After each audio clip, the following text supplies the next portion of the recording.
Bonjour à chacun et chacune, à tous, à toutes, que le Seigneur vous fortifie, qu'il nous oxygène l'âme, l'esprit, par sa parole. Lisons ensemble Hébreux 12, versets 22 à 24. Au contraire, vous vous êtes approchés du mont Sion, de la cité du Dieu vivant, de la Jérusalem céleste, et de ces dizaines de milliers d'anges en fête, de l'assemblée des premiers-nés inscrits dans le ciel. Vous vous êtes approchés de Dieu, qui est le juge de tous, des esprits des justes parvenus à la perfection, de Jésus, qui est le médiateur d'une nouvelle alliance, et du sang purificateur, porteur d'un meilleur message que celui d'Abel. Oh là là, quelle considération, quelle profondeur de pensée.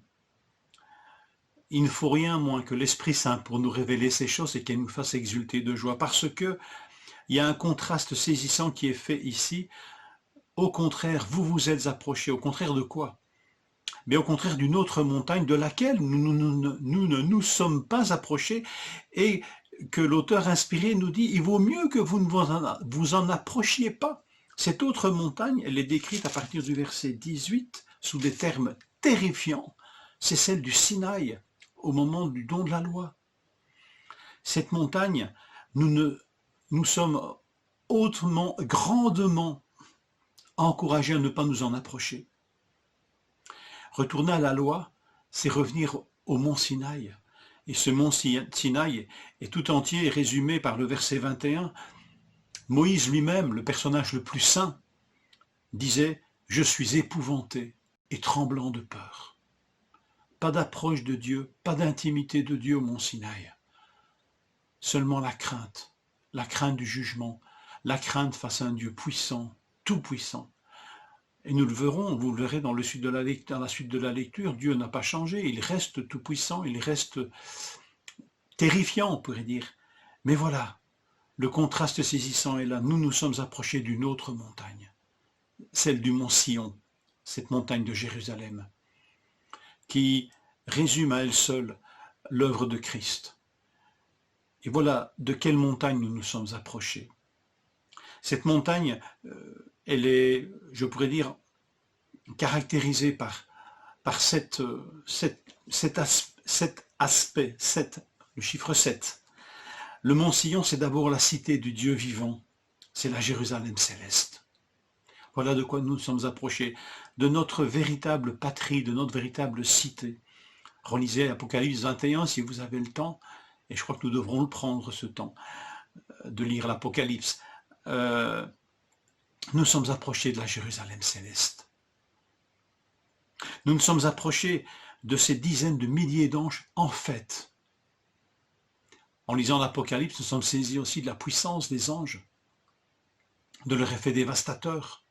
Ils accomplissent les ordres de Dieu. Et ici, il est question de dizaines de milliers d'anges en fête, en fête. Et quand nous louons le Seigneur, quand nous célébrons sa grâce, quand nous célébrons son salut, nous joignons nos voix à ces dizaines de milliers d'anges en fête. Nous nous sommes approchés de l'assemblée des premiers-nés inscrits dans les cieux, tous ceux qui nous ont précédés dans cette Église. Ces premiers-nés, co-héritiers de Christ, qui est le premier-né. Tout disciple de Christ sont des premiers-nés, mais ils sont inscrits dans le ciel. Ils n'y sont pas encore. Comme quand nous inscrivons au culte, nous n'y sommes pas encore, et je vous invite à vous y inscrire d'ailleurs. Mais s'inscrire, c'est déjà y être. Y être inscrit, c'est encore plus grand. Nous nous sommes approchés de Dieu qui est le juge de tous. Qui s'approcherait d'un juge redoutable, épouvantable, dans toute sa rigueur? Personne n'oserait s'approcher d'un juge. Seuls ceux qui sont justifiés par Christ, pardonnés de leurs péchés, peuvent s'approcher de Dieu, même le Dieu qui juge tous, qui est juge de tous,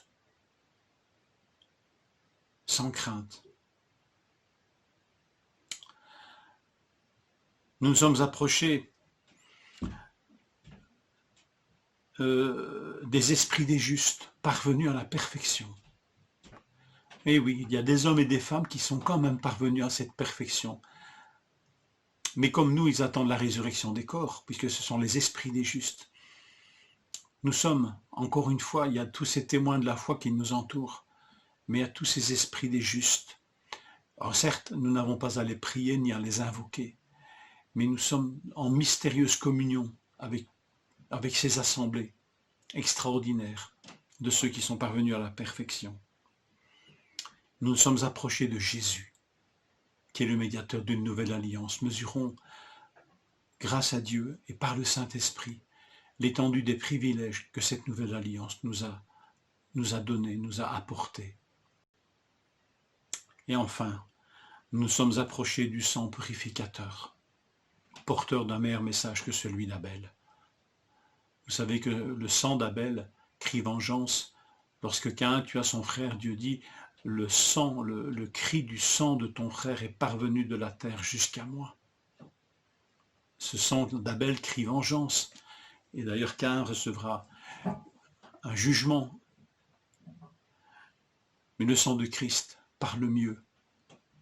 Lui nous parle d'expiation des péchés, de rédemption, de pardon, une fois pour toutes. Voilà de quoi et de qui nous nous sommes approchés. Est-ce que ces paroles ont une résonance dans notre âme, dans notre cœur? Est-ce qu'ils font tressaillir notre esprit de joie? Est-ce qu'ils nourrissent notre âme? Je vous le souhaite. Que le Seigneur nous fortifie par ses paroles éternelles. Bonne journée.